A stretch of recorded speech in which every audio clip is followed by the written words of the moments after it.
Guys, आप लोगों का यूट्यूब चैनल फाउंडेशन जेई में स्वागत है। आज हम लोग ओलंपियाड एग्ज़ाम के प्रीवियस ईयर्स के 5 मैथ्स के प्रॉब्लम को सॉल्व करेंगे जो कि क्लास 6 स्टैंडर्ड में पूछे गए हैं। क्वेश्चन लेते हैं। पहला क्वेश्चन है, the sum of the two number is 60 and their HCF is 12. How many different pairs of such numbers are possible? Okay, तो क्वेश्चन कर रहा है कि आप लोग ऐसा दो नंबर का सम बताइए जो कि 60 भी हो और उसका HCF भी 12 हो, और इस टाइप के जो दो नंबर है वो कितने पेयर्स में हो सकते हैं। ओके, तो सबसे पहले इस टाइप का क्वेश्चन को सॉल्व करेंगे। यहाँ पे solution. Okay, so first of all आप लोगों को समझना होगा कि HCF का मतलब क्या होता है। HCF का मतलब होता है हाईएस्ट कॉमन फैक्टर। ओके, सो अब यहाँ पे जो हाईएस्ट कॉमन फैक्टर क्या है, 12 है।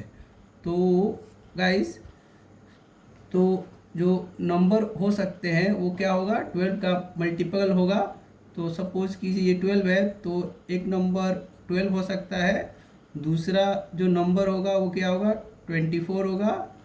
और तीसरा जो नंबर होगा 36 होगा। चौथा 48 होगा। नाउ हम देख सकते हैं कि अगर 12 में 48 ऐड करेंगे तो ये 60 के बराबर होगा, और 60 में से 24 अगर माइनस करेंगे तो ये भी 60 के बराबर होगा। और इसको अगर हम ऐसे करें तो ये भी 60 और ये भी 12 करेंगे तो 60 होगा। ओके, तो 12 के मल्टीपल में क्या हुआ, 12, 24 और 36 और 48। तो आप क्या देख रहे हैं कि ये जो नंबर्स है 12 के मल्टीपल है, और इसमें जो नंबर ऐड कर रहे हैं वो भी क्या है, 12 के ही मल्टीपल में है, और दोनों का सम यहाँ पे 60 आ रहा है। ओके, तो आप क्या देख रहे हैं कि अगर हम 12 और 48, 12 और 48 ऐड करते हैं तो 60 आएगा, और 34 और 36 ऐड करेंगे तो 60 आएगा। ओके, सो कितने पेयर बने, 1 और 2, तो आंसर हो गया बी। ओके गाइस, आपके मन में क्वेश्चन यहाँ पे आ सकता है कि सर 12 के मल्टीपल में तो 60 भी आ सकता है, तो क्या दूसरा नंबर 0 हो सकता है? तो हमारा आंसर होगा नहीं। ओके, सो यहाँ पे आंसर जो होगा यहाँ पे B2 ही होगा। ओके, तो समझ में आ गया कि HCF को यूज़ करके कैसे इस क्वेश्चन को सॉल्व किया गया। ठीक है गाइज, और हमने ऑलरेडी HCF पे अलग से लेक्चर लिया है, उसका लिंक जो है डिस्क्रिप्शन बॉक्स में है। उसमें बहुत सारे न्यूमेरिकल प्रॉब्लम्स है, आप उसको सॉल्व करके और बहुत सारी जानकारी HCF के बारे में ले सकते हैं। अब सेकंड क्वेश्चन देखते हैं। Number is divisible by 5 and 6 and it may not be divisible by. Okay, तो आप सबसे पहले ये समझिए कि कोई नंबर यदि डिविजिबल है एक नंबर से तो क्या होना चाहिए, रिमाइंडर उसका क्या होगा, 0 होना चाहिए, और वो जो क्वोशेंट होगा, ठीक है, वो फ्रैक्शन और डेसिमल में नहीं होगा। ओके, तो अब इस प्रॉब्लम को सॉल्व करने के लिए हम क्या करेंगे, कौन सा ऐसा नंबर है जो कि 5 और 6 से डिविजिबल है, तो हम इसका क्या लेंगे, एलसीएम। ओके, तो एलसीएम 5 और 6 का क्या होगा, 5 इंटू 6 इक्वल टू 30। क्योंकि अगर हम इसको प्राइम फैक्टराइजेशन मेथड से सॉल्व भी करेंगे तो देखिए कोई ऐसा कॉमन नंबर नहीं है जो कि इसको डिवाइड कर पाए। ओके, ओनली एक 1 ही है, तो एलसीएम क्या हो गया, 5 और 6 का 30 हो गया। अब देखिए जो 30 है वो यहाँ पे 10 से भी डिविजिबल है, तो क्या होगा कि रिमाइंडर 0 हो गया। 15 भी है तो फिर आपका रिमाइंडर 0 हो गया। कैसे, यहाँ पे 30 और यहाँ 15 लिखिए, तो ये देखिए 15 टू जा 30 और माइनस दिस इज 0। ओके, सो कोई नंबर अगर अनदर नंबर से डिविजिबल है तो उसका रिमाइंडर क्या होना चाहिए, 0 होना चाहिए। ठीक है, अब देखिए 30 डिवाइड बाई 30 ये भी डिविजिबल है। अब यहाँ देखिए 30 बाई अगर हम 60 लिखते हैं तो क्या हो जाएगा, 30 टू जा 60 है, 30 बन जा दिस वन, सो 1/2, तो ये क्या हो गया, फ्रैक्शन हो गया।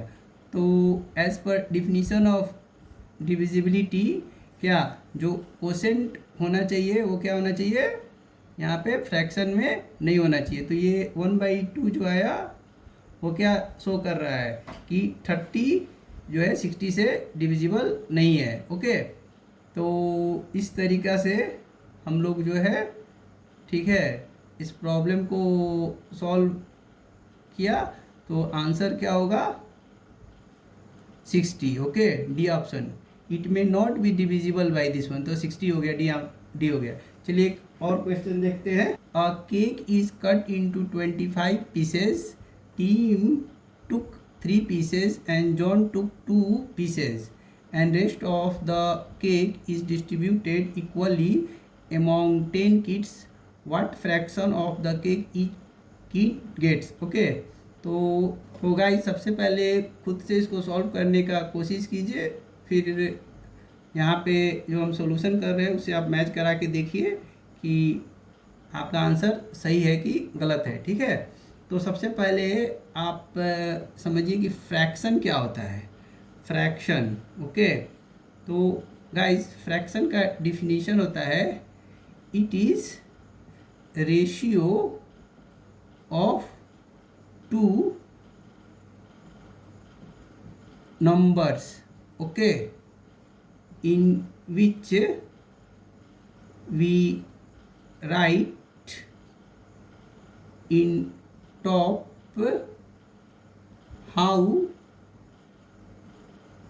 many parts you get, okay, and in bottom how many equal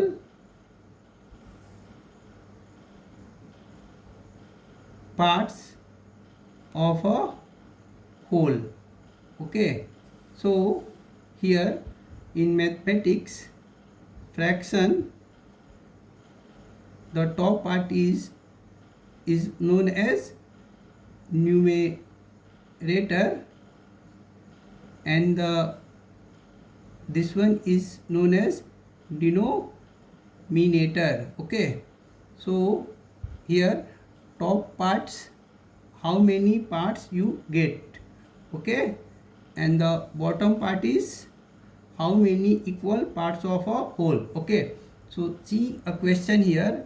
सबसे पहले क्या था, 25 पीसेस थे। ओके, तो इसमें से जो किड्स को 10 किड्स को कितने पीसेस मिले। ओके, तो 25 माइनस 3 माइनस 2 तो हो जाएंगे 20 पीसेस। ओके, तो 10 किड्स को 20 पीसेस मिले, तो एक किड्स को कितने मिलेगा, 2, 20/10, 0 0, so this one is 2 pieces. Okay, तो आप अब डिफिनीशन को देखिए, how many parts you get, तो ईच किड्स कितने पार्ट्स गेट किए, 2, और डिनोमिनेटर में क्या होगा, how many equal parts of a whole, जब वो केक ऐसे होल था तो इसको कितने पार्ट्स में डिवाइड किए गए हैं, 25 इक्वल पार्ट्स में। तो आंसर हो गया 2/25। तो आपका आंसर क्या हो गया, डी। तो D is a correct answer. Okay, now चौथा क्वेश्चन देखिए गाइस। चौथा जो क्वेश्चन है देखिए, इफ़ 4 और एक ये सिंबल बनाया है एंड 5 इक्वल टू 189 एंड 10 और ये सिंबल एक है और 8 इक्वल टू 1512 है, देन 6 और दिस सिंबल 9 इक्वल टू क्या होगा। तो ये क्या है, एक रीजनिंग का क्वेश्चन है। अब इसको कैसे सॉल्व करेंगे, ठीक है। तो आप यहाँ पे देख सकते हैं सॉल्यूशन में कि ये नंबर कब आएगा। अगर हम 4 के पावर ऑफ 3 कर दे और ऐड कर दे 5 टू पावर ऑफ 3 को, तो कितना आएगा, ये देखिए 64 और ये होता है 125। गाइज अगर आपको एक्सपोनेंट के बारे में पढ़ना है और पावर के बारे में पढ़ना है तो इसके लिए एक अलग सा वीडियो मैंने यूट्यूब में बनाया है, जो लिंक डिस्क्रिप्शन बॉक्स में है। तो आप देख के आपका जो कॉन्सेप्ट है पूरा एक्सपोनेंट के बारे में क्लियर हो जाएगा, ठीक है। तो ये देखिए इसका आंसर हो गया 189, ठीक है। अब ये बोलिएगा सर कैसे हो गया, तो 4 टू पावर ऑफ 3 क्या मतलब है, 4 गुना 4 गुना 4 और ये प्लस 5 गुना 5 गुना 5 हो गया, ठीक है। तो ये 64 हो गया और ये प्लस 125 हो गया, तो 189 हो गया। वैसे ही अगर 10 टू पावर ऑफ 3 लीजिए और प्लस कीजिए और 8 टू पावर ऑफ 3 लीजिए तो क्या होगा, 10 into 10 into 10 into 10 plus 8 into 8 into 8 into 8, ये करिएगा तो 1000 हो जाएगा और ये 512 हो जाएगा। तो ये कितना हो गया, 1512 हो गया, ठीक है। अब क्या देख रहे हैं कॉमन चीज़ कि अगर जो नंबर है उसका पावर 3 ले लेते हैं और ऐड करते हैं तो रिजल्ट हमारा मिल रहा है। तो इसमें भी वही करेंगे, 6 to power of 3 plus 9 to power of 3 equal to 6 गुना 6 गुना 6 प्लस 9 इंटू 9 इंटू 9 इंटू 9। तो ये कितना हो जाएगा, 216 और ये कितना हो जाएगा 729 के बराबर। तो ये कितना हो जाएगा 945 के बराबर, ठीक है। तो 945 ये हो गया आंसर। तो ये इसका आंसर क्या हो गया, ए, ठीक है। तो ये एक रीजनिंग का क्वेश्चन है, ठीक है। एक और रीजनिंग का क्वेश्चन देखते हैं। 5th नंबर देखिए, पहले कोशिश कीजिए अपने से ट्राई करने का, बनाने का। नहीं अगर बन पाए, ठीक है, या बना भी लेते हैं तो फिर इसमें से सॉल्यूशन देखिए, ठीक है। तो सॉल्यूशन कैसे निकालेंगे, ये देखिए। सबसे पहले रीजनिंग में आपको ट्रिक लगाना पड़ेगा कि कौन सा लॉजिक पे काम कर रहा है। तो यहाँ पे देखिए लॉजिक, इसमें क्या लॉजिक पे काम करके जो सेंटर में ट्रायंगल का जो वैल्यू हो रहा है कितना आ रहा है, 7 इंटू 4 ब्रैकेट में डालते हैं और प्लस 8 करते हैं तो क्या होगा, 28 प्लस 8 ये कितना होता है, 36। गाइज ये जो ब्रैकेट का क्वेश्चन है ना, हमने ऑलरेडी एक लेक्चर बनाया है बोर्ड मास का, उसका लिंक डिस्क्रिप्शन बॉक्स पे है, उसमें बहुत सारे क्वेश्चन है, ठीक है। आप जाके उसको वीडियो को और लेक्चर को देख के अच्छा से बोर्ड मास के बारे में समझ सकते हैं, ठीक है। ओके, तो ये हो गया। अब इसमें लॉजिक क्या काम कर रहा है देखिए, 9 इंटू 8 किए, ठीक है। ये small bracket open, small bracket close हो गया, ठीक है। अब हम इसको क्या करेंगे, ऐड करेंगे 7, तो ये 72 प्लस 7 कितना हो जाता है, 79। तो ये लॉजिक से क्या देख रहे हैं कि अगर हम इसका मल्टीप्लाई करके और 8 ऐड करें तो सेंटर का वैल्यू मिल जा रहा है। इसमें भी सेम प्रोसेस हो रहा है, तो इसमें भी सेम प्रोसेस होगा। तो 12 इंटू 7 करेंगे और प्लस 9 करेंगे तो क्या हो गया, 84 प्लस 9 तो 93। तो आंसर क्या हो गया, सी, ठीक है। तो गाइस हमने आप लोगों को ओलंपियाड का जो प्रीवियस ईयर का 5 क्वेश्चन सॉल्व करके दिखाया। अगर आपको ये मैथ्स का क्वेश्चन अच्छा लगा तो अपने फ्रेंड्स, फैमिली और दोस्तों को शेयर कीजिए ये यूट्यूब लिंक, ओके। और इस लेक्चर को सुनने के लिए आपको धन्यवाद। आप लोगों का दिन शुभ हो।